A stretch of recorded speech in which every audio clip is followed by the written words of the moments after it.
Good evening.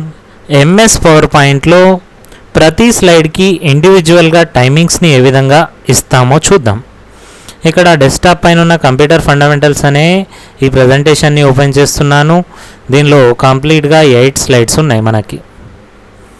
So కీబోర్డ్లో F5ని press చేయండి. ఇది ఫస్ట్ది. డౌన్ యారోని ప్రెస్ చేయండి. Then next second, third. Down యారోని ప్రెస్ చేస్తున్నాను. నేను ప్రతి స్లైడ్ రావాలంటే కూడా డౌన్ యారోని ప్రెస్ చేస్తున్నాను. సో 8 స్లైడ్స్ వచ్చిన తర్వాత ప్రజెంటేషన్ నుండి బయటకు వస్తాం. ఫైన్. సో ఇలా కాకుండా మనం మాన్యువల్గా నేను కీబోర్డ్తో ప్రెస్ చేస్తేనే నెక్స్ట్ స్లైడ్ వస్తుంది లేదా నెక్స్ట్ టెక్స్ట్ వస్తుంది. అలా కాకుండా ఆటోమేటిక్గా ప్రతి స్లైడ్కి కూడా టైమింగ్తో ప్రతి స్లైడ్కి ఒక టైమింగ్ని అప్లై చేస్తే ఆటోమేటిక్గా ప్రజెంటేషన్ రన్ కావాలంటే మనం ఇక్కడ స్లైడ్ షో ట్యాబ్లో ఉన్నటువంటి సెటప్ గ్రూప్లో ఉన్న రిహర్స్ టైమింగ్స్ అనే ఆప్షన్ని యూజ్ చేస్తాం.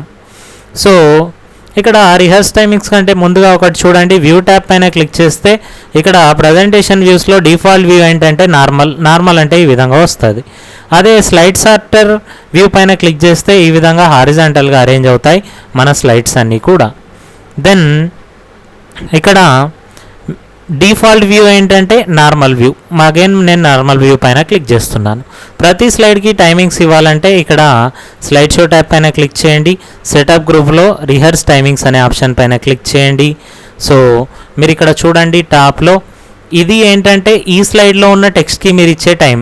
ఇదేంటంటే ఓవరాల్ ప్రజెంటేషన్ టైమింగ్. సో మీరు స్క్రోల్ డౌన్ చేస్తూ వెళ్ళండి.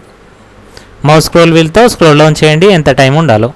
సో ఇదేంటంటే ఓవరాల్ ప్రజెంటేషన్ టైమింగ్. ఇది ఈ స్లైడ్లో ఉంటే టెక్స్ట్ ఎంతసేపు ఉండాలనేది మీరు డిసైడ్ చేయండి. స్క్రోల్ డౌన్ చేస్తూ మీరు దాన్ని డిసైడ్ చేయొచ్చు. స్క్రోల్ డౌన్ చేయండి. ఎంత టైం ఉండాలంటే అంత టైం ఉంచి స్క్రోల్ డౌన్ చేయండి. సో ఈ విధంగా నేను స్క్రోల్ చేస్తున్నాను. Scroll down, again scroll down, here scroll down చేస్తున్నాను మౌస్ స్క్రోల్ వీల్ని. సో ఓవరాల్ టైమింగ్ ఎంత అంటే 34 సెకండ్స్. ఎస్ పైన క్లిక్ చేయండి. మీరు ఇక్కడ అబ్జర్వ్ చేయొచ్చు ఇండివిజువల్గా ప్రతి స్లైడ్కి ఎంత టైం ఉందనేది. సో ఇప్పుడు మీరు కీబోర్డ్లో సింప్లీ F5 కీని ప్రెస్ చేయండి. మీరు కీబోర్డ్లో ఏ కీని మౌజ్లో ఏ బటన్ని టచ్ చేయకండి. ఆటోమేటిక్గా మనం స్పెసిఫై చేసిన టైమింగ్ ఏదైతే ఉందో సమ్ మోర్ దాన్ 30 సెకండ్స్ ఏదైతే ఉందో దాని ప్రకారం ప్రజెంటేషన్ ఆటోమేటిక్గా రన్ అవుతుంది. మీరు మళ్ళీ గుర్తుంచుకోండి, కీబోర్డ్లో ఏ కీని మౌజ్లో ఏ బటన్ని నేను ప్రెస్ చేయట్లేదు. ఆటోమేటిక్గా 30 సెకండ్స్ ప్లస్ టైం ఎంత అయితే ఉందో దాని ప్రకారం ఈ ప్రజెంటేషన్ రన్ అవుతుంది. చూడండి. సో ఆటోమేటిక్గా వస్తుంది.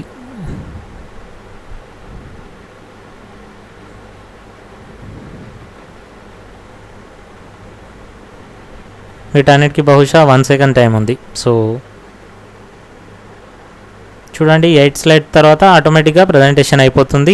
ఇప్పుడు మీరు స్క్రోల్ డౌన్ చేయండి. అంతే. ఇది ఏంటంటే సో ప్రతి స్లైడ్కి టైమింగ్ ఇవ్వడానికి యూజ్ చేసేటువంటి రిహర్స్ టైమింగ్స్ అనే ఆప్షన్. మీరు ఇక్కడ అబ్జర్వ్ చేస్తే ప్రతి స్లైడ్కి కూడా టైమింగ్స్ ఉన్నాయి. మీరు F5ని ప్రెస్ చేస్తే ఆటోమేటిక్గా ప్రజెంటేషన్ అనేది రన్ అవుతూ పోతుంది. First slide 14 seconds, second slide 14 seconds, థర్డ్ది 1 సెకండ్. ఈ విధంగా ఆటోమేటిక్ టైమింగ్ని బట్టి అవి ఆటోమేటిక్గా వస్తాయి. మీరు down arrow, scroll down or left click ఏది చేయాల్సిన పని లేదు. అదే దీనికి స్లైడ్స్కి ప్రతి స్లైడ్కి టైమింగ్ ఉంది. ఈ టైమింగ్స్ లేకుండా ప్రజెంటేషన్ రావాలంటే యూజ్ రిహర్స్ టైమింగ్స్ అనే చెక్ బాక్స్ని అన్చెక్ చేయండి. ఇప్పుడు మీరు F5ని ప్రెస్ చేయండి. సో F5ని ప్రెస్ చేస్తే ఇప్పుడు మాన్యువల్గానే దీన్ని చేయాల్సి ఉంటుంది. నథింగ్ బట్ డౌన్ యారోని ప్రెస్ చేస్తూ మనం చేయాలి. టైమింగ్స్ ఉన్నా కూడా రావు. సో నేను స్క్రోల్ డౌన్ చేస్తున్నాను. సో రిహర్స్ టైమింగ్స్ అనేది ఏంటంటే ప్రతి స్లైడ్కి టైమింగ్ని అప్లై చేయడానికి యూజ్ చేసే ఆప్షన్. సో మళ్ళీ మీకు నార్మల్ వ్యూ కనుక రావాలంటే వ్యూ ట్యాబ్ మీద క్లిక్ చేయండి. ఇక్కడ ప్రజెంటేషన్ వ్యూస్లో నార్మల్ పైన క్లిక్ చేయండి. So that's it. మరిన్ని ఇటువంటి వీడియోస్ కోసం నా ఛానల్ని లైక్ మరియు సబ్స్క్రైబ్ చేయండి.